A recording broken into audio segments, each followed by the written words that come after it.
So what's the feminist lens? What?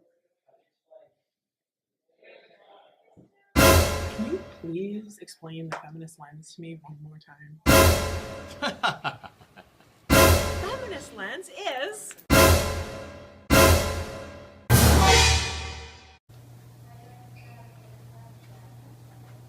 In most societies, the contrast between masculine and feminine traits is significant in defining who we are. Typically, females are viewed as dependent, weak, and passive, while men are viewed as independent, hardened, and unemotional. By reading Beloved through a feminist lens, we have enhanced our understanding of its key components regarding gender roles and relationships.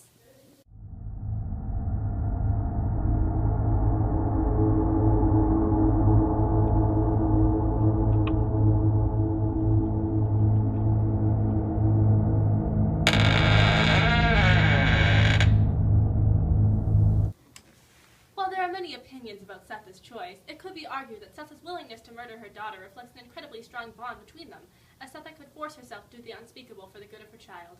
While Setha stands by her decision and never demonstrates any regret, Paul D cannot understand her reasoning and abandons her after discovering the truth. This illustrates a further contrast between men and women in the novel, as Paul D lacks the maternal instinct that Setha possesses.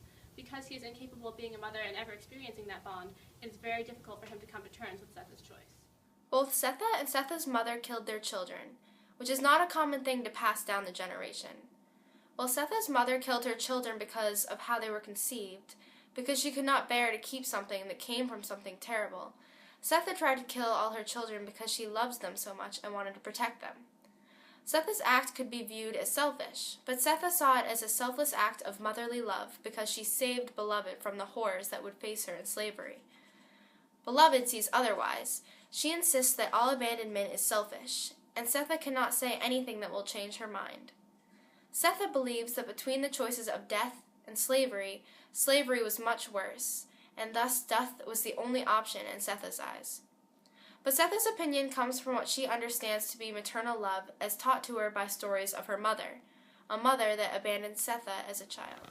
In contrast with the other two arguments, Setha's choice can be seen as rational and logically based, as opposed to emotionally based, which would be the stereotypical response of a woman. The reader might expect the mother to do anything to protect her children and to keep them safe. Instead, to keep them out of slavery, she assumes that the only way out is death. She thinks more logically in response to the dangers lying ahead, which is more stereotypical of men. This contradiction directly leads to the prominent idea of role reversal in the novel. What's role reversal?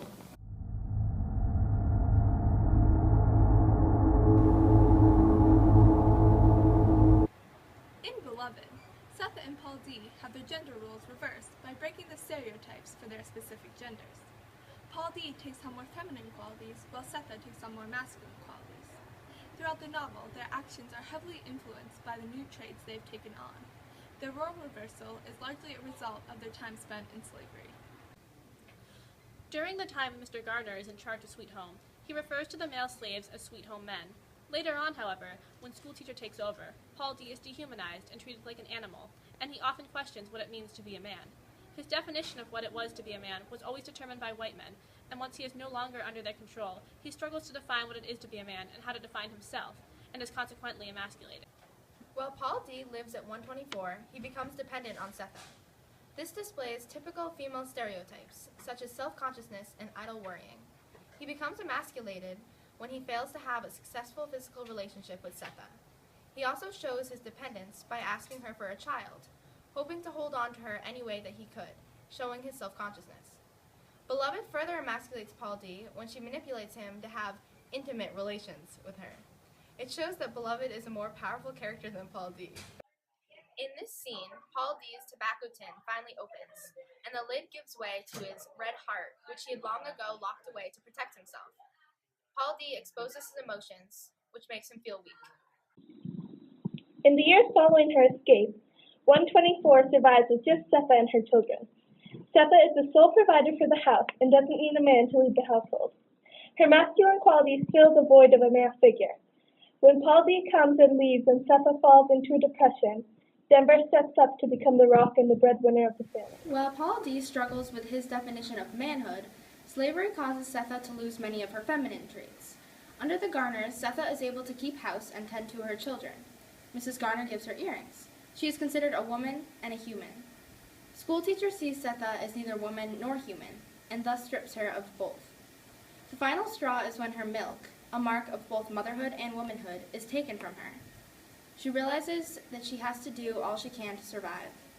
Though Hal goes crazy, Setha keeps her wits about her and sends her children ahead, sneaks away, and makes it to safety. She has to become her own knight in shining armor. She has to take on a masculine role in order to survive.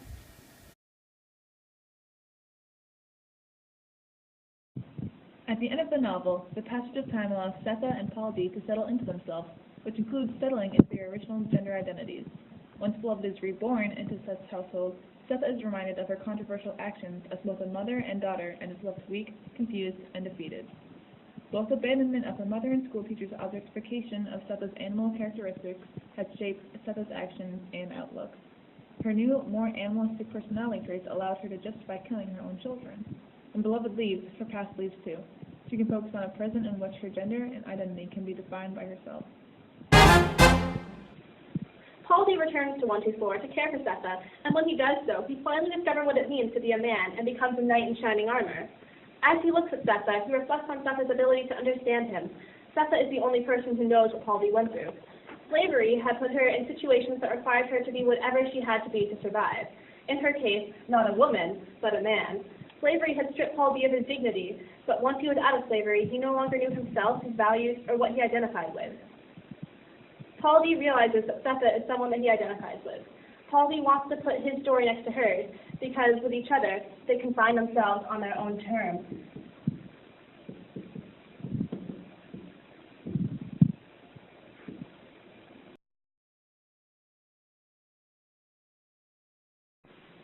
So now that you've put on your feminist lenses, you can better understand the novel's central themes, as well as the motivations that drive the characters.